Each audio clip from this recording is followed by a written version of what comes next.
Mummy जी, चाय ले लीजिए। अरे कलमुही, तेरे हाथों से तो चाय पीते हुए भी डर लगता है, कहीं इससे तेरा रंग मुझ पर ना चढ़ जाए। अगर इन्हें इतनी ही शर्म होती तो मेरे इतने हैंडसम भाई को इस तरह फंसाती नहीं। बानी और शिवम की लव मैरिज हुई है।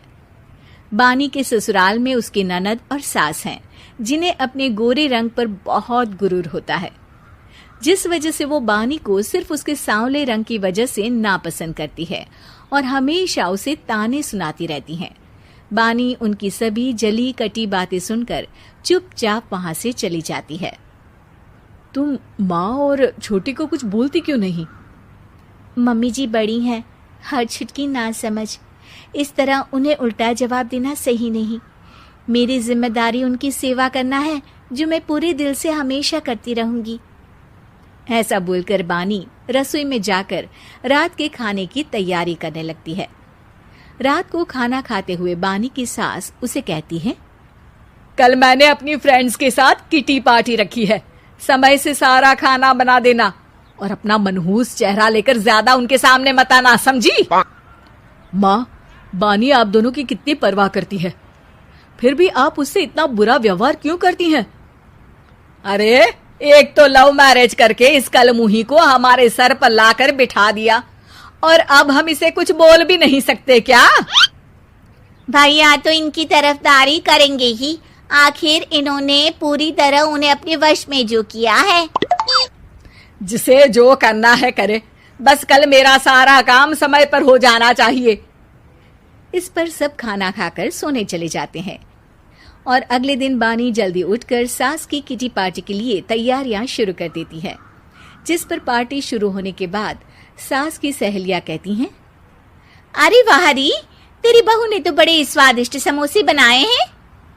हाँ भाई, रंग कैसा भी हो, खाना बनाने में बिल्कुल अन्नपूर्णा है।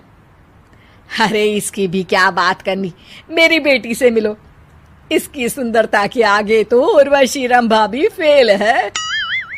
उर्वशी रंभा को तो फेल कर देगी, पर क्या अन्नपूर्णा बन पाएगी? अरे इसे काम करने की क्या जरूरत, उसके लिए बानी है तो, और मैं तो इसकी शादी भी किसी नौकर चाकर वाले घर में ही करूंगी। बानी वापस रसोई में चली जाती है और किटी पार्टी चलती रहती है। उसी रात को बानी की सास गुस्से में चिल्लाते हुए अपने कमरे से बाहर निकल कर आती है। हाय रे, चोरी हो गई मेरे पैसे, पक्का पक्का इस कलमुही की वजह से हुआ है ये सब। अरे क्या हुआ माँ, कौन सा आसमान टूट गया? अरे आसमान तो उसी दिन टूट गया था जब तू इस कलमुही से शादी करके इसे घर में ले आया था। खुद तो आई ही, अपने साथ साथ मनहूसियत का काला साया भी मेरे घर ले आई। अरे हुआ क्या माँ?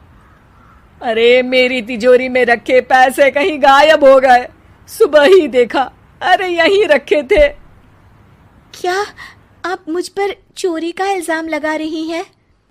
अरे काली बिल्ली पर भी क्या कोई मनहूसियत का इल्जाम लगाता है? ऐसा बोलकर बानी की सास वहां से चली जाती है, जिसके बाद शिवम और बानी बात करने लगते हैं। देखो, मम्मी की बात का बुरा मत मानना, वो बस परेशान है ना, इसलिए कुछ भी बोल गई। वो परेशान नहीं, मुझसे नफरत की वजह से ऐसा बोलकर गई हैं। उन्हें मैं हमेशा एक आंख नहीं सुहाती। देखो बानी, अगर तुम चाहो तो हम दूसरा घर लेकर वहां शिफ्ट कर सकते हैं। आखिर तुमसे प्यार करके तुम्हें अपनी जिम्मेदारी पर इस घर में लेकर आया हूं, इस तरह टॉर्चर नहीं होने दे सकता। अगर आप साथ हैं तो मुझे किसी चीज की टेंशन नहीं, और आखिर वो हमारी बुजुर्ग हैं, हम उन्हें और छुटकी को इस तरह अकेले छोड़कर कैसे जा सकते हैं?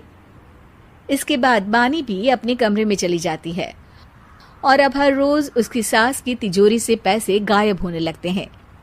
इसी तरह कुछ समय बीत जाता है और वो हर बार हर चीज का इल्जाम बानी पर लगाती है, पर बानी कभी कुछ भी नहीं बोलती। कलमुही नास पीटी, बहू को घर की लक्ष्मी बोलते हैं, ये तो पनौती बनकर आई है, पनौती। एक रात बानी की सास को आधी रात में प्यास लगती है, तो वो पानी पीने रसोई की तरफ जाती है।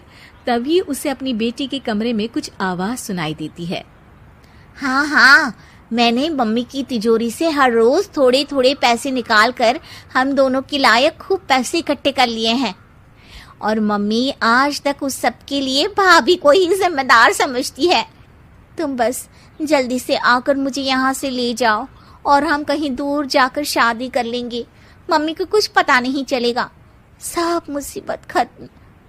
अपनी बेटी की ये सारी बातें सुनकर बानी की सास भौंचक्की रह जाती है और अपने कमरे में वापस चली जाती है। जब अगली सुबह बानी सास के कमरे में आती है, मम्मी जी, क्या बात है, आज आप कमरे से बाहर ही नहीं आई? आपकी तबीयत तो ठीक है ना? क्या छुटकी कमरे से बाहर आई या तुम उसके कमरे में गई?